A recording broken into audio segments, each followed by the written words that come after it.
ഇനി വാർത്തകൾ കാണാം അതിവേഗത്തിൽ. ഇന്ത്യൻ പ്രധാനമന്ത്രി നരേന്ദ്രമോദിയുടെ റഷ്യൻ സന്ദർശനത്തെ രൂക്ഷമായി വിമർശിച്ച് യുക്രൈൻ പ്രസിഡന്റ് വ്ളാദിമിർ സെലൻസ്കി. യുക്രൈനിൽ കുട്ടികളുടെ ഏറ്റവും വലിയ ആശുപത്രി അടക്കം തകർത്ത റഷ്യയുടെ മിസൈൽ ആക്രമണത്തിനിടെ മോദി നടത്തിയ സന്ദർശനത്തിലാണ് വിമർശനം. റഷ്യൻ ആക്രമണത്തിൽ 37ഓളം പേർ മരിച്ചിരുന്നു. റഷ്യ ആക്രമണം നടത്തിയ അതേ ദിവസം മോദി റഷ്യ സന്ദർശിച്ചത് വലിയ നിരാശയും സമാധാന ശ്രമങ്ങൾക്ക് വിനാശകരമായ പ്രഹരവുമാണ് ഉണ്ടാക്കിയതെന്ന് സെലൻസ്കി വിമർശിച്ചു. ലോകത്തിലെ ഏറ്റവും വലിയ ജനാധിപത്യ രാഷ്ട്രത്തിന്റെ നേതാവ് ലോകത്തിലെ ഏറ്റവും രക്തരൂക്ഷിതമായ കുറ്റവാളിയെ മോസ്കോയിൽ വെച്ച് കെട്ടിപ്പിടിക്കുന്നത് കാണുന്നത് വലിയ നിരാശയും സമാധാന ശ്രമങ്ങൾക്ക് വിനാശകരമായ പ്രഹരവുമാണ് എന്നാണ് സെലൻസ്കി കുറിച്ചത്.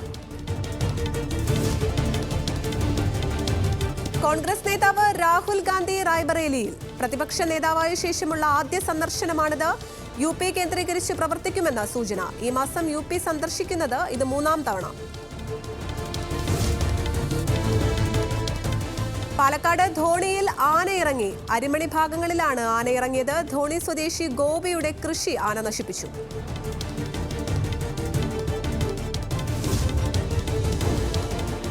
പത്തനംതിട്ടയിൽ വാഹനാപകടത്തിൽ യുവാവിന് ദാരുണാന്ത്യം. റാന്നി സ്വദേശി രഞ്ജു നന്ദനാണ് മരിച്ചത്. ഇന്ന് രാവിലെ റാന്നിയിൽ വെച്ച് സ്കൂൾ ബസും ബൈക്കും തമ്മിൽ കൂട്ടിയിടിക്കുകയായിരുന്നു.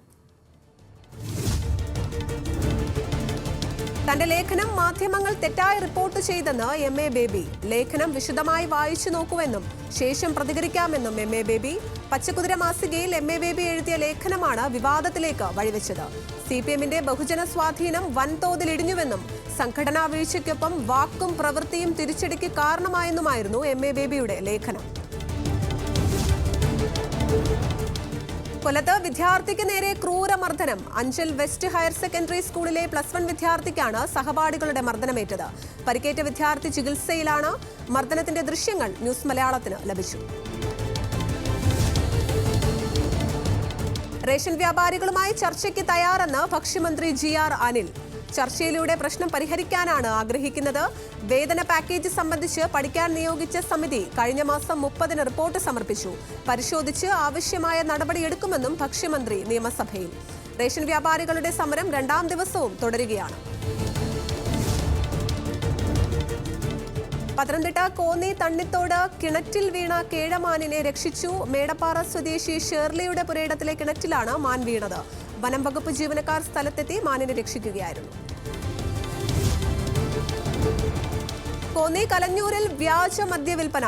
4.5 ലിറ്റർ വ്യാജമദ്യവുമായി കാരുവയൽ സ്വദേശി രാജൻ പിടിയിൽ. പ്രദേശത്ത് ഇന്നലെ രാത്രി നടത്തിയ പരിശോധനയിലാണ് രാജൻ പിടിയിലായത്.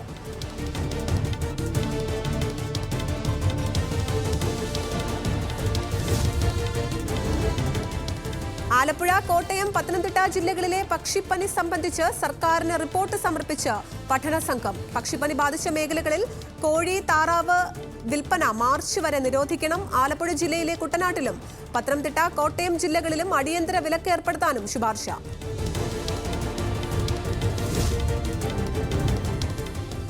മലപ്പുറം നൂറാടി പാലത്തിന് മുകളിൽ നിന്ന് കടലുണ്ടി പുഴയിലേക്ക് ചാടിയ യുവാവിന്റെ മൃതദേഹം കണ്ടെത്തി. കൊണ്ടോട്ടി മുസ്ലിയങ്ങാടി സ്വദേശി വിപിന്റെ മൃതദേഹമാണ് കണ്ടെത്തിയത്. ഇന്നലെ രാവിലെയാണ് ഒരാൾ പുഴയിൽ ചാടിയത് നാട്ടുകാരുടെ ശ്രദ്ധയിൽപ്പെട്ടത്. തുടർന്ന് നാട്ടുകാരും ഫയർഫോഴ്സും വൈകുന്നേരം വരെ പുഴയിൽ തിരച്ചിൽ നടത്തിയിരുന്നു. ഇന്ന് ഉച്ചയോടെ പാലത്തിൽ നിന്ന് ഏകദേശം 200 മീറ്റർ താഴെയാണ് മൃതദേഹം കണ്ടെടുത്തത്.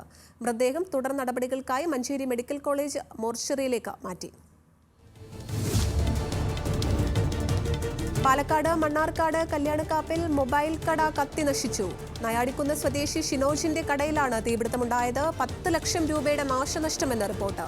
തീപിടുത്തമുണ്ടായത് ഇന്നലെ രാത്രി 11 മണിയോടെ.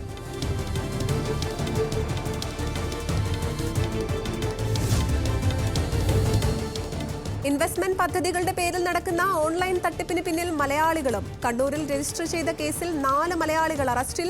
പിടിയിലായത് അൽഫസ്, ആദിൽ, കബീർ, വാസിൽ എന്നിവർ. അന്വേഷണം തുടരുകയാണെന്ന് Kannur city police commissioner Ajith Kumar.